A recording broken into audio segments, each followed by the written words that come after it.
जय श्रीमन्नारायण श्रीमती रामानुजाय नमः శ్రీ గురుభ్యోయై నమః.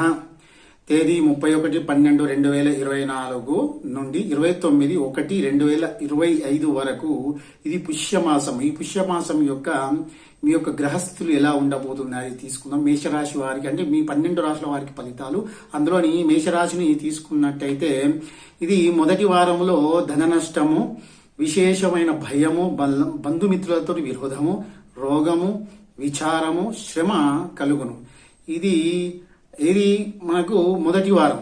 ఈ రెండో వారం తీసుకున్నట్టయితే కీర్తి, ధనలాభము, అన్నింట శుభాలు, ధర్మకార్యము, సంతోషము కలుగుతాయి. తర్వాత మూడో వారము ఆరోగ్యము, ధనలాభము, కీర్తి, బంధువులతోటి సంగమము అని చెప్పంటే కలుసుకోవడము అలాంటివి జరుగుతాయి. నాలుగో వారము కొద్దిగా మీకు ఏమిటి అని చెప్పంటే నేత్ర బాధ అనేది ఒకటి ఉంటుంది. తర్వాత శత్రు భయము, యత్నకార్య భంగము, స్థానచలనము కూడా ఉండే అవకాశం ఉంటుంది. అంటే ఒక చోటు నుండి మరొక చోటికి వెళ్లే అవకాశం ఉంటుంది.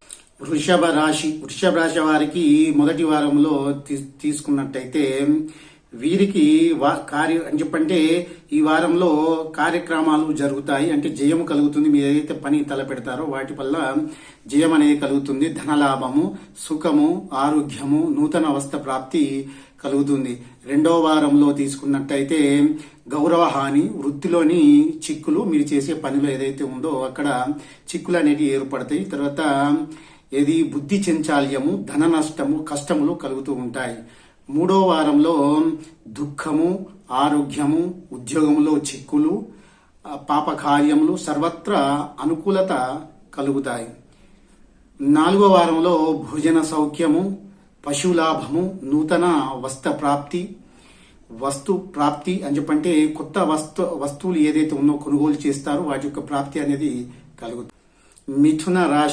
మిథున రాశి వారికి ఈ మాసంలో తీసుకున్నట్టయితే ఒకటో వారము శరీర బలహీనత, మనోవిచారము, యత్న కార్యము చెడుట, దుష్ట సంహాసము, భయము కలుగుతూ ఉంటుంది.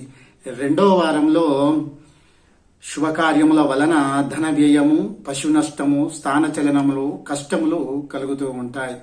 మూడో వారము తీసుకున్నట్టయితే విచారము, రోగము, అనేక కష్టాలు, పాపకార్యాలు, యత్న కార్యాలు చెడుతా అంటే ఏదైతే ఉన్నాయో కార్యాలు ప్రయత్నం చేస్తే అవి చెడిపోతూ ఉంటాయి. నాలుగో వారంలో కొద్దిగా ఆరోగ్యము, సుఖము, భోజన సౌఖ్యము ఉంటుంది. తర్వాత కష్టములు కూడా కలిగే అవకాశం ఉంటుంది. ఈ మాసంలో మిథున రాశి వారికి కొద్దిగా సౌఖ్యంగా ఉన్న పూర్తిగా వారికి నష్టమే జరిగే అవకాశం ఉంటుంది. కాబట్టి కొత్త ప్రయత్నాలు చేయకుండా ఉండకపోవడం అనేది మంచిది. శ్రీమాత్రే నమః. కర్కాటక రాశి వారికి ఈ మాసంలో చూసుకున్నట్టయితే ఒకటో వారంలో చూసుకున్నట్టయితే దుర్మార్గుల వలన బాధ, బంధు విరోధము, కుటుంబ కలహములు కలుగుతాయి అని చెప్పంటే మీకు బంధువులు అని చెప్పి దుర్మార్గులు అని చెప్పంటే వారి చెడు ఎవరైతే ఉన్నారో చేసేవాళ్ళు వారికి దూరంగా ఉండడం అనేది చాలా విశేషమైనది. తర్వాత రెండో వారం తీసుకున్నట్టయితే గౌరవ వృద్ధి, తర్వాత కార్యానుకూలత అంటే మీరు ఏదైతే ఉందో పని తలపెడితే అది కార్యము సఫలమయ్యే అవకాశం ఉంటుంది. తర్వాత జీవన సౌఖ్యము, శత్రునాశనం కూడా అయ్యే అవకాశం ఉంటుంది. తర్వాత మంత్ర అని చెప్పంటే మీరు ఏదైతే పని తలపెట్టినప్పుడు అదో పని అది సఫలం అవుతుంది. మూడో వారంలో అనారోగ్యము, కార్యంలోని విమర్శలు అని చెప్పంటే ఏదైనా కార్యం తలపెట్టినప్పుడు అందులో విమర్శలు అనేది అని చెప్పి మీరు కొత్త వ్యాపారం ప్రారంభించిన పాత వ్యాపారం అందులోని విమర్శలు అనేవి ఎదుర్కొంటారు. తర్వాత ప్రజా విరోధము అంటే ధనం నష్టము అంటే వీటన్నిటి వల్ల మీకు ధన నష్టం అనేది కలుగుతుంది. నాలుగో వారంలో అపజయము, వృధా భ్రమణము అని చెప్పి అపజయం కలుగుతుంది, వృధా భ్రమణము కలుగుతుంది, పశు నష్టము, తర్వాత ధాన్య నష్టములు కలిగే అవకాశం ఉంటుంది. సింహరాశి వారికి ఈ పుష్యమాసంలో చూసుకున్నట్టయితే ఒకటో వారంలో దేశ సంచారం అని చెప్పంటే మీరు చేసే పని ఏదైతే ఉందో దానివల్ల అంటే ఒక దేశ సంచారం అంటే ఒక్కొక్క చోటు నుంచి మరొక చోటికి వెళ్లే అవకాశం ఉంటుంది. రోగ బాధ, ధన నష్టము కలుగుతాయి. శరీర ఆయాసము అనేది కలుగుతూ ఉంటుంది. రెండో వారంలో స్థాన చలనము, ధాన్యము నష్టం అనేది జరుగుతూ ఉంటుంది. తర్వాత భయము, బంధువులను దూషించడం అనేది జరుగుతూ ఉంటుంది. 3వ వారంలో కుటుంబ చిక్కులు, రోగ బాధ, దూరదేశం పోవుట, ధన నష్టము ఇవన్నీ కలుగుతూ ఉంటాయి. 4వ వారంలో తరచూ ప్రయాణాలు చేస్తారు. యత్న కార్యములు చెడిపోతాయి. మీరు చేసే పని ఏదైతే ఉందో అది చెడిపోవడం అనేది జరుగుతుంది. జంతువుల వలన భయం అనేది కలుగుతుంది. అంటే స్వప్నంలో కూడా మీకు భయభ్రాంతులకు గురి చేసే ఈ యొక్క ఆలోచనలు అనేవి వస్తూ ఉంటాయి.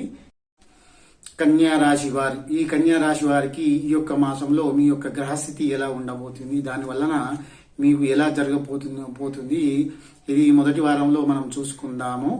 ఆరోగ్యము, ధనలాభము, సంతోషము, నూతన వస్త్ర ప్రాప్తి, యత్న కార్యసిద్ధి కలుగుతాయి. అంటే మీరు చేసే పనులు కానీ ఏదైతే ఉందో అవి సక్రమంగా జరిగే అవకాశం ఉంటుంది. 2వ వారంలో భోజన సౌఖ్యము, ధనలాభము, తర్వాత ఏదైతే మీరు కులాచారం అని చెప్పంటే మీ కులంలో ఆచారములు అనేటి గృహలాభము అది మీకు సౌఖ్యంగా ఉంటుంది. తర్వాత ఇదే స్త్రీ సౌఖ్యం కూడా మీకు చాలా విశేషంగా ఉంటుంది. ఇది 3వ వారంలో చూసుకున్నట్టయితే. తర్వాత మీకు 4వ వారం తీసుకున్నట్టయితే రోగము అంటే రోగ బాధలు అనేవి కలుగుతాయి. తర్వాత కృషితో అంటే మీరు ఒక ప్రయత్నాలు చేస్తూ ఉంటే దాంతో స్వల్ప లాభం అనేది వస్తుంది. ప్రయాణములు కలుగుతాయి అని చెప్పంటే మీరు చేసే పనిలో ఏదైతే ఉందో వాటి వల్ల మీకు తరచూ ప్రయాణాలు చేసే అవకాశం ఉంటుంది. తులారాశి వారికి ఈ పుష్యమాసంలో చూసుకున్నట్టయితే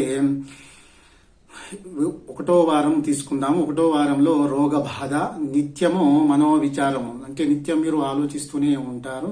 తర్వాత కార్య విఘ్నములు అని చెప్పంటే మీరు చేసే పని ఏదైతే ఉందో అది విఘ్నము అని చెప్పంటే అంటే తరచు జరగదన్నమాట. ప్రయాణాలు అంటే ఆటంకములు అంటే మీరు ఏదైతే ప్రయాణము తలపెడుతూ ఉంటారో అందులోని ఆటంకాలు అనేది వస్తూ ఉంటాయి. ఇది 2వ వారంలో తీసుకున్నట్టయితే అగ్ని వలన భయము ఏర్పడుతూ ఉంటుంది. తర్వాత కోపము, తర్వాత హద్దు మీరి నడుచుకునుట, భయము అనేది కలుగుతూ ఉంటుంది. మీరు చూడండి ఈ వారంలో అంటే ఈ యొక్క మాసంలో మీరు కొద్దిగా తగ్గి ఉంటే చాలా విశేషమైన ఫలితం మళ్ళీ ముందు మీరు చూస్తారు. 3వ వారంలో యజ్ఞ కార్యము చెరుట అంటే మీరు చేసే ప్రయత్నం ఏదైతే ఉందో ఆ కార్యాలు చెడిపోతాయి. మనోవిచారము, నీచ స్త్రీల వల్ల సాంగత్యం అనేది కష్టములు అనేది వస్తూ ఉంటాయి. వారి వల్ల సాంగత్యం చేస్తారు, వారితోటి కష్టములని ఎదుర్కొంటూ ఉంటారు. తర్వాత ఇది 4వ వారంలో సహవాసము, బుద్ధి చలనము, సర్వత్ర శుభములు అనేది కలుగుతూ ఉంటాయి. 4వ వారంలో మీకు కొద్దిగా బాగానే ఉందని చెప్పుకోవచ్చు. శత్రువుపై జయము చేస్తారు. తర్వాత గోదానము, భూదానము వాటి వల్ల వచ్చే లాభములు కలుగుతూ ఉంటాయి. వృశ్చిక రాశి ఈ మాసము తీసుకున్నట్టయితే ఇది పుష్యమాసంలో తీసుకున్నట్టయితే ఈ వృశ్చిక రాశి వారికి 1వ వారంలో కష్టములు, రోగములు, అనారోగ్యము, విరోధము, స్థానచలనములు కలుగుతాయి. 2వ వారంలో రాజకీయ వ్యవహారంలో జయము, తేజము, కార్యములలో జయము, తర్వాత బలము, ఆరోగ్యము అనేది కలుగుతాయి. 3వ వారంలో ఆపదలు, వాత రోగము, మనస్తాపము, భయము, స్థానచలనము, అనారోగ్యము కలుగుతాయి.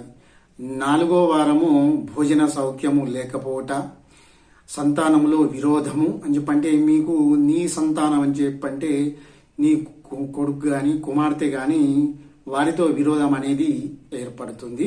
కావున దీన్ని చూసుకొని మీరు ఈ మాసము కొద్దిగా ఓపిక పట్టి మీరు నడుచుకుంటే విజయం సాధిస్తారు.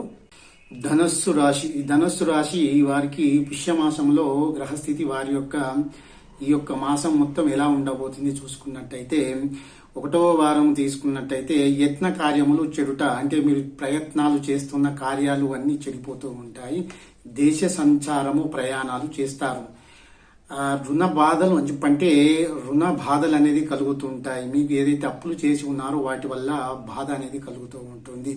2వ వారంలో అంటే విరోధం అంటే దాదాపు అని చెప్పంటే మీకు ధారపుత్ర విరోధము అని చెప్పంటే మీకు దత్తపుత్రులు కానీ ఎవరైనా ఉంటే వారితోటి విరోధము అవుతుంది. సర్వజనులతోటి విరోధమే, కలహంలో ఉంటుంది. చోరుల వలన భయం కూడా మీకు ఉంటుంది. అగ్ని వల్ల భయం కూడా వస్తూ ఉంటుంది. మూడో వారము స్త్రీ సౌఖ్యము, సంతోషము, బుద్ధి చలనము, యత్న కార్య సిద్ధి, స్వగ్రామ నివాస సౌఖ్యము కలుగుతుంది. అంటే మీరు ఈ మూడో వారంలో కొద్దిగా మీకు శుభంగానే ఉంటుంది. నాలుగో వారంలో అస్థిర బుద్ధి, వాతము అంటే వాత రోగం అనేది ఉంటుంది. స్త్రీ వలన కలహాలు వస్తూ ఉంటాయి. కార్యంలోని భంగము, సంచారము కలుగుతూ ఉంటుంది. మకర రాశి, ఈ మకర రాశి వారికి పుష్యమాసంలో తీసుకున్నట్టయితే ఒకటో వారంలో కుటుంబ కలహాలు, అంటే మీ కుటుంబంలోని కలహాలు అనేది వస్తూ ఉంటాయి. కష్టము, తీరని సంతానం అని చెప్పంటే సంతానం కోసం ప్రయత్నాలు చేస్తున్న వారికి ఈ యొక్క సంతాన బాధ అని చెప్పంటే వారికి సంతానం కలగకపోవడం అనేది ఒక బాధ అనేది మిగులుతుంది. అశుభ వర్తమానములు అని చెప్పంటే మీకు అశుభమైన వార్తలే వినవలసి వస్తుంది. రెండో వారము ధనలాభము, వృత్తిలో అభివృద్ధి, కుటుంబ సౌఖ్యము కలుగుతాయి. మూడో వారంలో సర్వత్ర విరోధం అనేది కలుగుతుంది. మీ బంధువుల పట్ల గాని, సర్వజనులతోటి గాని, మీ ఇరుగు పొరుగు వారితోటి గాని విరోధం అనేది కలుగుతుంది. అంటే సదా విచారం, దానివల్ల సదా విచారం చేస్తారు. తర్వాత వృధా కలహాలు, అంటే దానివల్ల మీరు కలహం చెందుతూ ఉంటారు. పాపకార్యాలు, యత్న కార్య భంగములు అనేటివి కలుగుతాయి. పాపకార్యాలు చేస్తారు. దీనివల్ల ఆ యత్న కార్యాలు, మీరు శుభకార్యాలు చేసే కార్యాలు ఏవైతే ఉన్నాయో అవి భంగం అనేది కలుగుతుంటాయి. మూడో వారము సర్వత్ర విరోధం అని చెప్పని ఉంటుంది, ఇదని కలుగుతూ ఉంటాయి. తర్వాత నాలుగో వారంలోని ధనలాభము, శరీర బలము, కీర్తి, సర్వత్ర అనుకూలత, అంటే మీకు కీర్తి ఘటిస్తారు. సర్వత్ర అనుకూలత అంటే మీకు మీ సంఘంలో అనుకూలమైనది ఉంటుంది. సౌభాగ్యం కూడా కలుగుతూ ఉంటుంది. కుంభరాశి వారు, ఈ పుష్యమాసంలో కుంభరాశి వారికి చూసుకున్నట్టయితే వీరికి ఒకటో వారంలో తీసుకుందాము ఎలా ఉండబోతుంది. నూతన వస్త్ర ప్రాప్తి కలుగుతూ ఉంటుంది. ధన ధాన్య లాభము, కీర్తి, విశేష అని చెప్పంటే పరోపకార్యచరణ, సంతోషము కలుగుతూ ఉంటాయి. రెండో వారంలో కష్టములు, అస్థిర స్థితి, అపకీర్తి, ధన వ్యయము, స్థానచలనము, కలహాలు అనేది కలుగుతూ ఉంటాయి. మూడో వారంలో అపకీర్తి, చంచల బుద్ధి, మనోవిచారము, వ్యాధి పీడ, సర్వత్రా శత్రువుల నుంచి బాధలు అనేది ఉంటాయి. వాటి వల్ల దుఃఖాలు అనుభవిస్తారు. దుఃఖం కూడా అనుభవించే అవకాశము ఉంటుంది.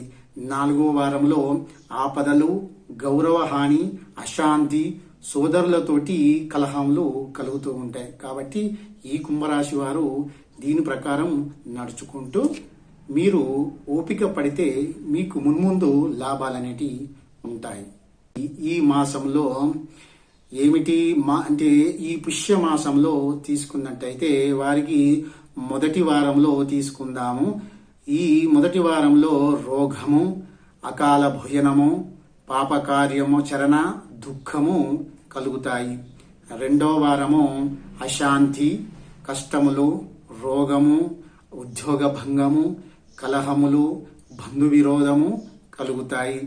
మూడో వారంలో శరీర బలహీనత, అపకీర్తి, మనస్తాపము, అకాల భోజనము, కష్టములు, నిత్య కలహాలు కలుగుతూ ఉంటాయి. నాలుగో వారంలో నానావిధ కష్టములు, కుటుంబ కలహాలు, దేశ సంచారము, వ్యాధియు, ధన నష్టము కలుగుతుంది. ఈ రాశి వారికి ఈ మాసము మొత్తం తీసుకున్నట్టయితే అంటే ఈ యొక్క మాసము వారికి ఎలాంటి లాభం అనేది లేదు. కాబట్టి మీరు కోపోద్రేకులు కాకుండా ఉండి సమన్వయం పాటించి మీరు భక్తి శ్రద్ధలతో భగవంతుని పూజించడం వల్ల మీకు శుభము, అంటే ఈ కష్టాలు తొలగి శుభాలనేటివి జరిగే అవకాశము ఉంటుంది.